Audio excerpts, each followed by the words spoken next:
It's a broad topic I'm asked to talk about, digitalization. Digitalization is, honestly, it's a long journey. Audi has started many years ago, and we will continue on that journey well into the future. But I think today is for us a very special day because the e-tron, the launch of the Audi e-tron, is a major step in that digitalization journey. On that digitalization journey, we're guided by a clear vision in terms of the value we'd like to create for our customers. And that vision is about making our customers' lives easier, safer, and more mobile. Now, unfortunately, as you know how it often is with new technologies, they should make our lives easier, but often when you're confronted with new features in your car, whether it's infotainment features or driver assistance systems or navigation features, at first it makes things actually more complicated. So Audi really tries to take the complication out of digitalization. We really want to use digitalization as a tool to make driving, to make mobility as our customers experience it, as effortless as possible. And we think that the interior, the controls in our new e-tron make a case in point here.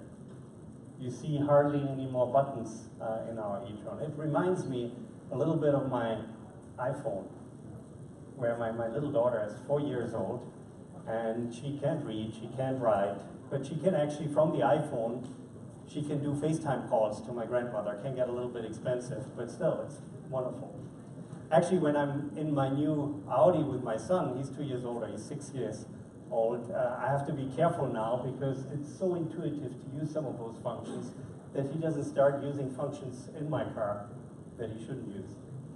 But let me elaborate on some of the functions a little bit. First of all, we have in our e-tron our new MMI touch response system with haptic feedback that we already put into our new A8, A7, A6 vehicles. You can use that system, but it's multimodal. You can also decide to use the natural language voice control system. That is an online and offline system, so it works online perfectly, but at the same time, when you happen to be in a spot, maybe deep in a parking garage, where you're not connected, the offline functionality also allows the hybrid voice control to function perfectly.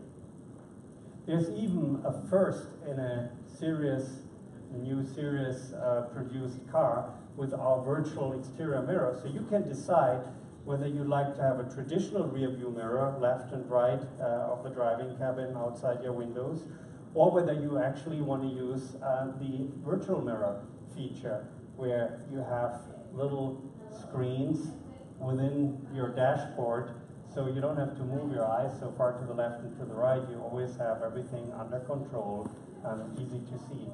The virtual mirror is an extra in the car, and as I mentioned, it's with the e-tron, the first series produced car that offers that feature. In addition, our systems are adaptive, proactive. They get to know you as a driver. They get to know your preferences. They get to know what infotainment settings you prefer, what navigation settings you prefer, or what seat settings you prefer, and automatically adjust it when you get into your car. The system uses smart algorithms, so over time it gets to know you better and better, and it will add recommendations, for example, navigation recommendations, as it knows what are the typical destinations you're going to, are you going to look for a parking spot there. The system proactively makes recommendations to you. But making the life of our customers through digitalization easier is not just about the controls within the car. There could be another hassle on the way. You all are living in digital ecosystems outside the car. You use your voice assistants, maybe your Amazon Alexa at home, you use your smart home systems, and then obviously you're in the mobility ecosystem of your car, as I just described it. So we try to integrate those two systems into one seamless experience. So if you wake up in the morning, you might still be lying in bed, you might put your destination where you want to go with your car into your smartphone, You want that destination to be seamlessly taken into the navigation system of your e-tron, which our e-tron is obviously capable of doing. And then when you arrive at your destination, it might not be your final destination. You might still have to go a couple of steps by foot. So what you can do is to again have that destination taken from your navigation system in your car to your smartphone and be guided on your smartphone the last couple of steps to your final destination. Of course, since it's an electric vehicle, we have a route planner included that takes into consideration the best routing. If you need to stop somewhere, if you're on a long journey and you need to charge your car, where's the next fast charging stop along your destination, along your route, it will put that into the system and will calculate it, will use it in the calculation of your time to your destination. Also, you can, with Amazon Alexa, use, for example, your Alexa at home to control certain functions in your car, like put the preheating system on, for example, and at the same time, you can use that functionality in your car to operate your smart home functions. So it goes bi-directional, so to say. The second dimension, the second aspect of our customer vision of digitalization is all about safety. It's about reliability of our vehicles. It's about convenient and absolutely safe premium mobility. And when you're talking about that, when you're thinking about that, you think about driver assistance functions. We have our adaptive driving assist system in our e-tron, which is advanced and leading in this class, but we're developing that further. And Audi has chosen, because honestly it's quite complex to develop autonomous driving systems, Audi has chosen to use a dual approach here. So on the one hand, as you see here on the upper hand side of this chart, we're developing within Audi gradually further our advanced driver assistance functions. We're introducing a highway pilot over time and other functions, urban autonomous driving functions and so on. But at the same time, we've actually launched a subsidiary of Audi, the Autonomous Intelligent Driving GmbH, that operates like a startup where you have experts, AI experts, high-end software development experts from 50 nations working together and operating this like a speedboat directly to level 4, level 5 autonomy in the most complex urban traffic settings. So we're using an evolutionary development path and we're using in parallel a speedboat approach. And obviously, we're exchanging learnings between those two approaches along the way. That allows us to be fast in the development towards autonomous driving functions, but to also follow 100% the imperative of safety, which is obviously most crucial. But safety for our customers is not just about automated driver assistance system or about driving assistance systems. It's also about the new swarm services that we're offering with the connectivity functions in our e-tron. So today in the e-tron, you will have a functionality that if your e-tron recognizes, for example, slippery surfaces on the road or impairments in visibility, for example, or an accident, your e-tron will report that back. It will be included in the navigation map that will then be made accessible to other vehicles. So it's classical swarm intelligence function or also Car2X functionality. This also works with traffic sign information. You all know obviously about cars that already recognize traffic signs through onboard cameras. That has been available for years. But that information that is fed back into navigation maps and is then made available to other Audis as well, that's new and the e-tron offers that. And finally, the e-tron also offers online traffic light information. So in several cities, like in the US, for example, in Washington already and a number of other cities, we have hundreds of traffic lights that are operating on the city traffic control system, and our e-tron is connected with that city traffic control or traffic light control system. And so it can recognize whether with your current speed you're likely to catch on a green traffic light phase, and whether you might have to increase your speed or reduce your speed. You can also connect it with your cruise control function. And that has obviously safety advantages through predictively increasing speed or reducing speed, but it also has the advantage that efficiency of the car goes up in the process. And now let me go to the third dimension of our customer vision that we have for digitalization, which is about offering premium mobility, making it more flexible, making it more accessible than it even is today. And there are different aspects of that. First of all, when you think about an electric vehicle, premium mobility has a lot to do with charging and range and increasing mobility.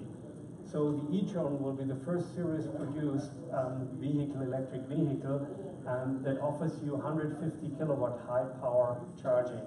That means that within half an hour, you can charge about 80% of the capacity of your e-tron, which allows you to go on the next long-term leg of your journey. Also, the e-tron has a very advanced predictive recuperation feature. Again, a first in a series produced vehicle. So if you decelerate your car by less than 0.3 G, which is the case in 90% of the cases of braking or deceleration, then that works through your engines and the energy is recuperated, which then expands the range of your e-tron. So very smart system. And finally, something I mentioned before, the virtual mirror, that's not just a nice feature for looking behind you, but it also has a huge impact on aerodynamics of the car. So it reduces the drag coefficient of the e-tron to, again, a best-in-class value. And the drag coefficient of the e-tron is already very good if you have traditional outside rear view mirrors, but with the virtual mirrors, it increases further. A second aspect of making premium mobility even more accessible is the ability to load features or to activate features in your vehicle after you purchased it. So you might buy your e-tron with a regular LED lighting system, but decide later on to upgrade it to LED matrix. And you can do that through this function, through this on-demand functionality. Or you want to add assistance systems to your car. Or you want to add infotainment functions like digital radio, which you might not have decided to order when you purchased your car, but you want to add it afterwards. Or you could add a performance package afterwards. So in a way, you could buy an e-tron today, and you could, after a year, decide, I want to add 3-4 features, buy that for yourself, or ask your spouse to give you a gift for your birthday, and you feel a year later, 2 years after you bought your e-tron, it's an all-new vehicle. I think that's a lot of fun and very exciting for our customers. And finally, premium mobility doesn't necessarily have to mean anymore that you have to purchase a car. So, as in the previous talk, tech talk here, actually, my colleague Bettina Bernhard has already shown, we offer Audi on-demand solutions to customers already in several countries and several cities that allow you via an app to order at any time the type of Audi you want, whether it's an e-tron or whether it's an R8 or whether it's a Q7, whatever you need at this point, either for a short-term rental or for a long-term lease. And if you think this notion of vehicles on demand further, then you can also start thinking not about vehicles that fulfill all different use cases, but about vehicles that are tailored to specific use cases. You might have seen the Audi icon outside there. That's a long-distance travel lounge. The whole interior is designed in a way that it's optimized for long-distance travel experience, whether you want to work in there or whether you want to have entertainment or sleep in there. But it's for that long-distance travel use case optimized. So we will move much more as Audi into use case-specific vehicles that are optimized for the specific needs of our customers, and that they might not have to buy them, that they might rent as vehicle on demand or as mobility on demand solutions. My colleague Claus Potthoff will talk about this a little bit more from a design point of view, but before I hand over to him, maybe just one last thought about my kids again. I think I'm enjoying a lot of mobility, individual mobility and freedom at this point in my life. But I think I feel confident that with the technology advances, with digitalization, my 6-year-old son will actually enjoy later on in his life even more mobility. And if I think about the e-tron, he will enjoy it in an environmentally responsible way. I'm very excited about that, and now I hand over to my colleague Claus from design. Yeah, thank you, Roland. A very warm welcome from my side as well. And I will talk now about what Roland already mentioned about use cases. How use cases and new technology could influence design and future. So it's meaning from owning a car to access a car, what is the difference in the way of designing a car that way? But we start from now. This is our product portfolio from today. It's very simple structured. We have different body styles, and we have different segments in size and price of the cars. So that is how today the car business works. Everybody has it this way, we have it clean and simple, and the new e-tron will fit that system. Because when we designed the e-tron, we have a big discussion how different the e-tron must be to the existing portfolio. And at the end, we decided to make the e-tron specific in details, in character, but at the end, it's a very typical Audi that fits in our product portfolio, so it's a really part of the Audi family. But in that discussion, when we designed the e-tron that we started in 2014, 4 years ago, we thought about something further, and we made an internal research project that starts 4 years ago with a small team in design. We asked this team, what could be the biggest influence in the next 10 to 15 years in designing cars? Is it just electric mobility, or maybe is it more? So we set up this team and gives them some time to think about. And then they came back and said, yeah, we have something else, not just electric mobility, there's something that makes cars more and more different in the future. And that's autonomous driving and mobility by access. That, okay. And they made a small brief that we want to continue, we make a car that way, and they have a very small brief, very simple, 2 statements. They said, we design a car you never can drive, and we design a car you never can buy. That was a statement. And that was, in a way, quite shocking. We thought, this is not our business model. We want to sell cars people can drive. But we said, okay, let's try it. You have 4 months to do it, show it to us. And they came up with this. It's quite spacious. And they call it the long distance launch. And the idea behind this concept is fully autonomous driving that we call level 5. There's no steering wheel, no pedals. It's just automatically.